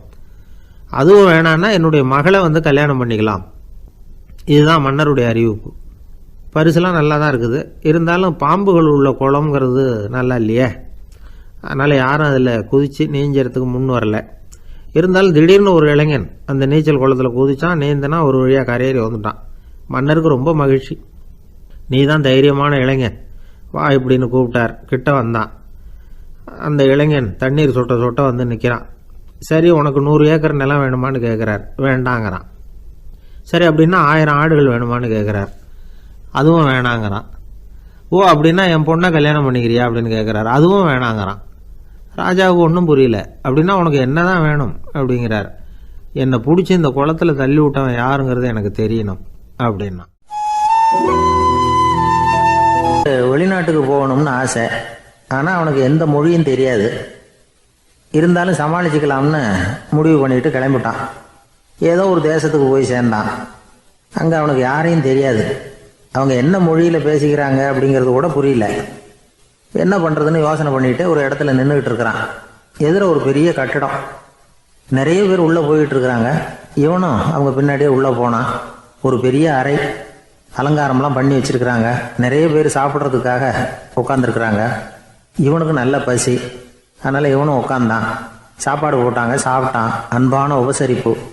இவன் மனசு உள்ள நினச்சிக்கிட்டான், இது ஏதோ அரசருடைய அரண்மனை மாதிரி தெரியுது, இன்னைக்கு ஏதோ விருந்து நடக்குது, நல்ல வேளை நம்ம பசியும் தீர்ந்தது அப்படின்னு நினச்சிக்கிட்டே நிமிர்ந்து பார்க்குறான். சாப்பாடு பரிமாறினவன் எதிரில் ரொம்ப பணிவோட முதுகை வளைச்சி வணக்கம் தெரிவித்தான். இவனும் எழுந்திரிச்சு நின்று முதுகை வளைச்சி வணக்கம் தெரிவித்தான். ரொம்ப நன்றின்னா. அவன் ஒரு சீட்டை இவன் கையில் கொடுத்தான். இவன் அதை வாங்கி பார்க்குறான், என்ன எழுதியிருக்குன்னு ஒன்றும் புரியல. சரி, இந்த நாட்டில் தங்களுடைய நன்றியை சீட்டில் எழுதி தான் கொடுப்பாங்க போல இருக்கு அப்படின்னு நினச்சிக்கிட்டு மறுபடியும் நன்றின்னா. ஆனால் அவன் காசை கொடுங்கன்னா. ஏன்னா அது ஒரு ஹோட்டல், இவன் சாப்பிட்டதுக்கான பில் அது. இவன் அதை புரிஞ்சிக்கவே இல்லை. நன்றின்னு அந்த சீட்டில் எழுதி கொடுக்குறாங்க போல இருக்கு அப்படின்னு நினச்சிக்கிட்டு அதை வாங்கி சட்டை பையில் பத்திரமா வச்சுக்கிட்டு, பரவாயில்லைங்க ரொம்ப மகிழ்ச்சின்னா.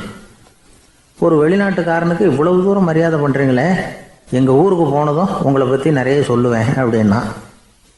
இவன் என்ன சொல்கிறான்னு அவனுக்கு புரியல. இவனை பிடிச்சி அழைச்சிட்டு போய் முதலாளி முன்னாடி நிறுத்தினான்.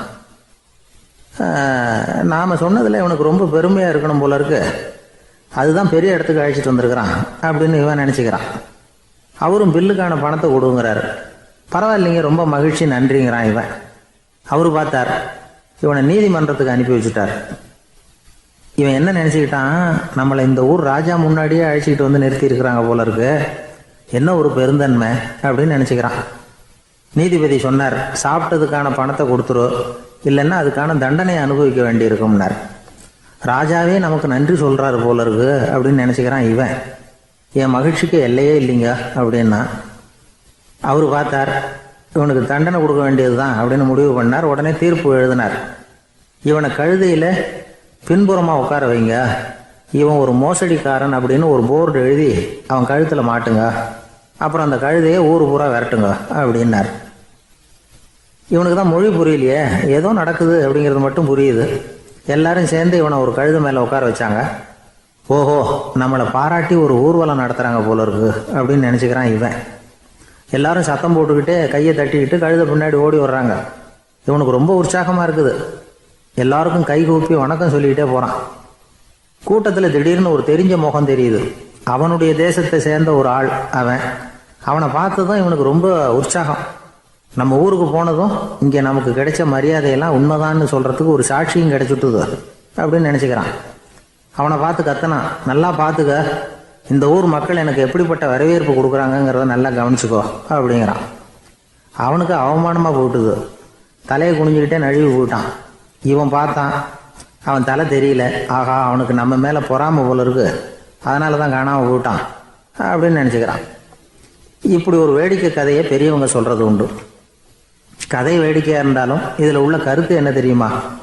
அந்த கழுதை மேலே உட்காந்துருக்கிறானே, அது மாதிரி தான் நாமளும் அகங்காரங்கிற கழுதை மேலே உட்காந்துக்கிட்டு இருக்கோமா.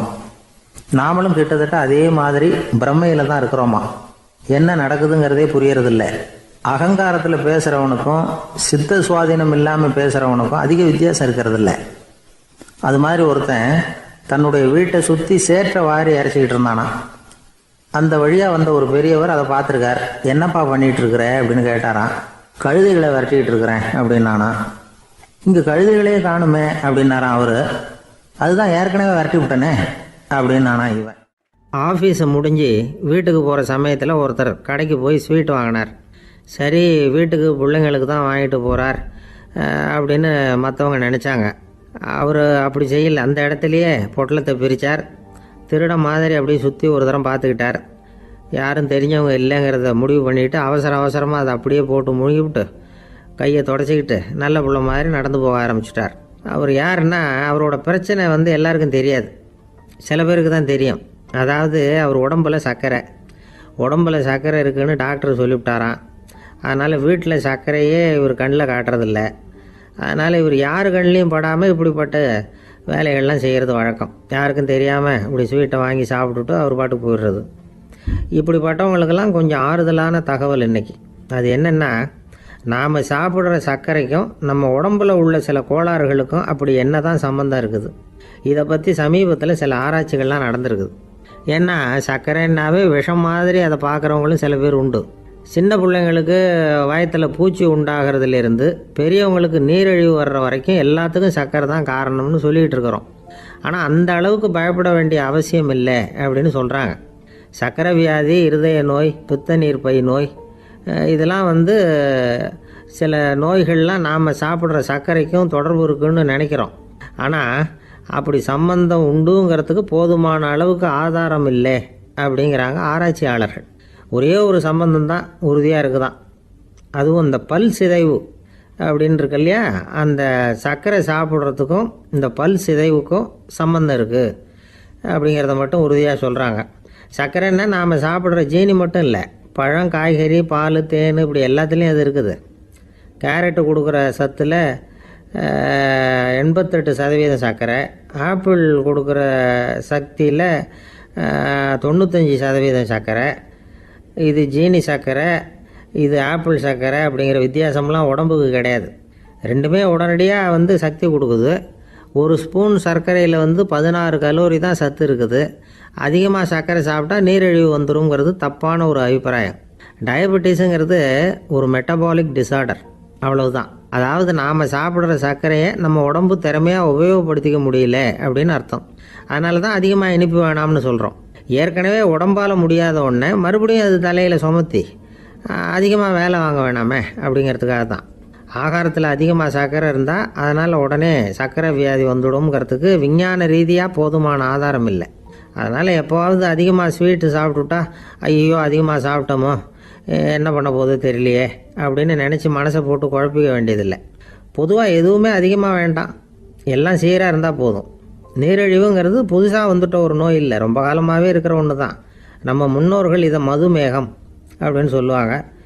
அதை கட்டுப்படுத்துறதுக்கு அவங்களே சில வழிமுறையை சொல்லி வச்சுருக்கிறாங்க. அது என்னென்னா வேறு ஒன்றும் இல்லை, இந்த பாவக்காய், முள்ளங்கி, அருகம்புல், அவ்வளவுதான். வெள்ளை முள்ளங்கி இருக்குல்ல, அதை வாரத்துக்கு 3 நாள் சாப்பிட்டுக்கிட்டு வாங்க. நூலுக்கோல் ரொம்ப நல்லது. இல்லைன்னா முள்ளங்கி சாறு 1 ounce சாப்பிட்டுட்டு வரலாம். ரத்தத்தில் சேர்கிற சர்க்கரை அளவு இதெல்லாம் கட்டுப்படுத்துது. சிறுநீரில் காணப்படுகிற சர்க்கரை அளவையும் சமநிலைப்படுத்துது. தினமும் ஆகாரத்தில் கோதுமை, கேழ்வரகு, வெந்தயம், கருவேப்பிலை, சோயாபீன்ஸ் எது கிடைக்குதோ சேர்த்துக்கலாம். இப்படிலாம் செஞ்சுக்கிட்டு வந்தால் அப்புறம் வீட்டுக்கு தெரியாமல் கடையில் போய் நின்றுக்கிட்டு ஸ்வீட் வாங்கி திருட்டுத்தனமாக சாப்பிட வேண்டிய அவசியமே உங்களுக்கு வராது. 2 ஆசாமிகள் கடற்கரையில் உட்காந்து சாவகாசமாக பேசிக்கிட்டு இருந்தாங்களாம்.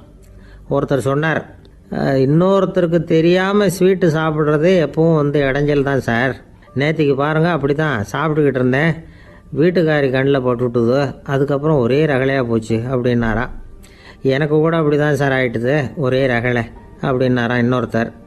நீங்கள் சாப்பிட்டதும் உங்கள் வீட்டுக்காரங்க கண்ணில் போட்டுவிட்டுதா சார் அப்படின்னு கேட்டிருக்காரு இவர்.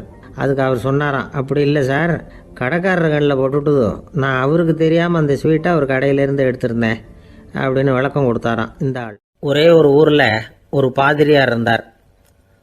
ரொம்ப நாள் சந்தோஷமாக வாழ்ந்தார். ஒரு நாள் அவர் மடத்து சமையல் அறையில் பாத்திரங்களை கழுவி துலக்கி சுத்தப்படுத்திக்கிட்டு இருந்தார். அந்த சமயத்தில் ஒரு தேவதூதன் அவர் முன்னாடி நின்னான்.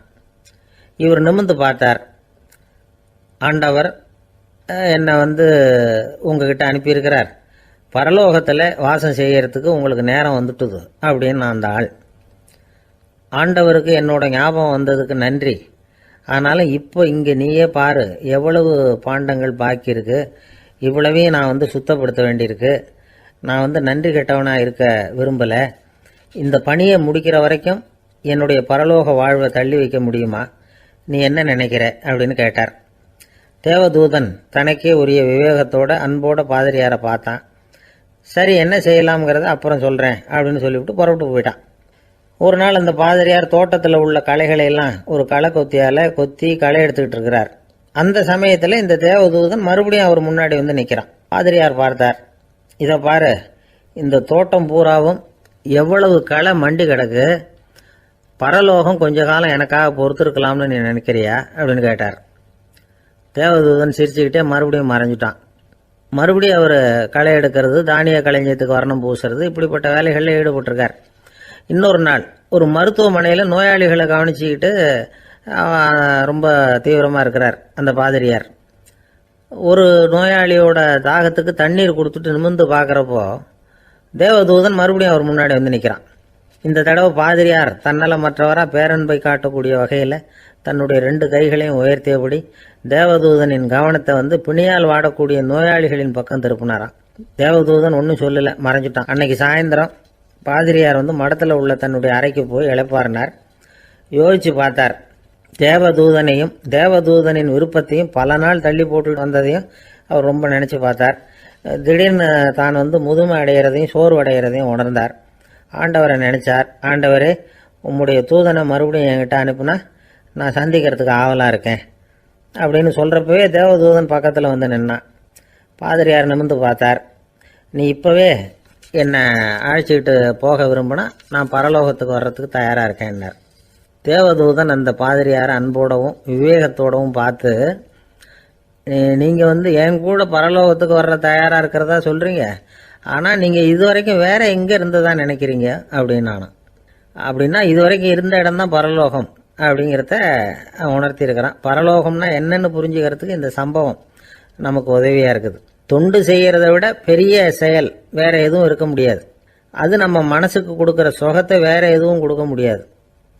நாம் தொண்டு செய்கிற இடம் தான் அந்த புண்ணிய இடம். ஆனால் இந்த காலத்துல எல்லாம் நாம் வந்து தொண்டு செய்யணும்னு நினச்சி ஏதாவது ஆரம்பித்தா கூட அதை ஒரு மாதிரியாக சுற்றி நின்று வேடிக்கை பார்க்க ஆரம்பிச்சிடுறாங்க. ஒரு பெரியவர் அப்படித்தான் ஒரு தொண்டு செஞ்சுக்கிட்டு இருந்தார். ஒரு கோவில் கட்டிக்கிட்டு இருந்தாங்க. அதில் ஒரு இடத்துல ஒரு பலகையை வச்சு ஆணி அடிக்கிற வேலையை செஞ்சுக்கிட்டு இருந்தார் அந்த பெரியவர். ஒரு சின்ன பையன் அதை ரொம்ப ஊக்கமாக அக்கறையாக கவனிச்சுக்கிட்டு இருந்தான். பெரியவர் இதை கவனித்தார். என்னப்பா பார்க்குற, உனக்கும் இது மாதிரி தொண்டு செய்யணும்னு ஆசையாக இருக்கா அப்படின்னு கேட்டார். அதுக்கு அந்த பையன் சொல்கிறான், அப்படி இல்லைங்க, நீங்கள் ஆணி அடிக்கிறப்போ கையில் சுத்தியால் அடிச்சுக்கிட்டா எப்படி துடிப்பீங்க எப்படி கத்துவீங்கன்னு தெரிஞ்சுக்கிறதுக்காக அதை பார்க்கணும்னு ஆசை, அதுக்காக தான் காத்துக்கிட்டு இருக்கேன் அப்படின்னு நான். ஒரு ஊரில் ஒரு பெரிய செல்வந்தர் இருந்தார். பணத்துக்கு பஞ்சம் இல்லை. அதனால் இந்த உலகத்தில் முடியாத காரியம் எதுவும் இல்லைன்னு நினச்சார். பணம் இருந்தாலும் அந்த நினப்பு தானாக வந்துடும். அதனால் இவரும் அப்படி நினச்சதில் ஒன்றும் தப்பு இல்லை. அந்த ஊருக்கு குருநானக் ஒரு தடவை வந்தார். அவருக்கு இந்த செல்வந்தர் ரொம்ப பிரமாதமாக ஒரு வரவேற்பு கொடுத்தார். ஊர் எல்லையிலேயே எங்கள் வீட்டுக்கு வந்து விருந்து சாப்பிட்டுட்டு போகணும்னு கேட்டுக்கிட்டார். அவரும் சரின்னு ஒத்துக்கிட்டார். உடனே தன்னுடைய பங்களாவில் ஒரு பெரிய விருந்துக்கு ஏற்பாடு பண்ணார். குருநானக்கை அழைச்சிட்டு வீட்டுக்கு போனார். உட்கார வச்சார். ஐயா, நான் இந்த ஊர்லேயே ரொம்ப பெரிய வசதி உள்ளவன். என்னால் எல்லாம் முடியும். உங்களுக்காக நான் என்ன செய்யணும்னு சொல்லுங்கள். எதுவாக இருந்தாலும் பரவாயில்ல, எவ்வளவு செலவானாலும் பரவாயில்ல, என்னால் செய்ய முடியும். என்ன செய்யணும்னு சொல்லுங்கள், அது போதும், நான் செய்கிறேன் அப்படின்னு நான் ரொம்ப பணிவா. இதை கேட்டதும் குருநானக் சிந்திச்சார் கொஞ்ச நேரம். அதுக்கப்புறம் தன்னோட சட்டை பைக்குள்ளே கையை விட்டு ஒரு பழைய ஊசி ஒன்று எடுத்தார். அந்த செல்வந்தர்கிட்ட கொடுத்தார். இதை பாருங்க, இவ்வளவு தூரம் நீங்கள் கேட்கறதுனால சொல்கிறேன். எனக்கு நீங்கள் செய்ய வேண்டிய உதவி இதுதான்னார். ஊசியை கையில் வாங்கிக்கிட்டு இதை என்ன செய்யணும்னு சொல்லுங்க அப்படின்னார் அவர். நீங்கள் செய்ய வேண்டியது என்னென்னா, இந்த ஊசியை பத்திரமா வச்சிருக்கணும். நாம் 2 பேரும் இறந்து போனதுக்கு பின்னாடி இன்னொரு உலகத்தில் நாம் சந்திக்கக்கூடிய வாய்ப்பு இருக்குது. அப்போ இந்த ஊசியை என்கிட்ட கொண்டாந்து கொடுக்கணும். இதுதான் நீங்கள் எனக்காக செய்ய வேண்டிய உதவி அப்படின்னார் குருநானக் லேசாக சிரிச்சுக்கிட்டே. இதை கேட்ட உடனே இந்த பெரியவர் முழிக்க ஆரம்பிச்சிட்டார். அது எப்படிங்க, நான் சாகிறப்ப எப்படி இந்த ஊசியை எடுத்துக்கிட்டு இன்னொரு உலகத்துக்கு வர முடியும்னார். ஊசி மாதிரி ஒரு சின்ன பொருளை கூட இந்த உலகத்தை விட்டு நாம் போகிறப்ப எடுத்துகிட்டு போக முடியாதுங்கிறப்போ உங்களோட செல்வத்தையெல்லாம் எப்படி அங்கே எடுத்துகிட்டு வர போகிறீங்க அப்படின்னு கேட்டார் குருநானக்.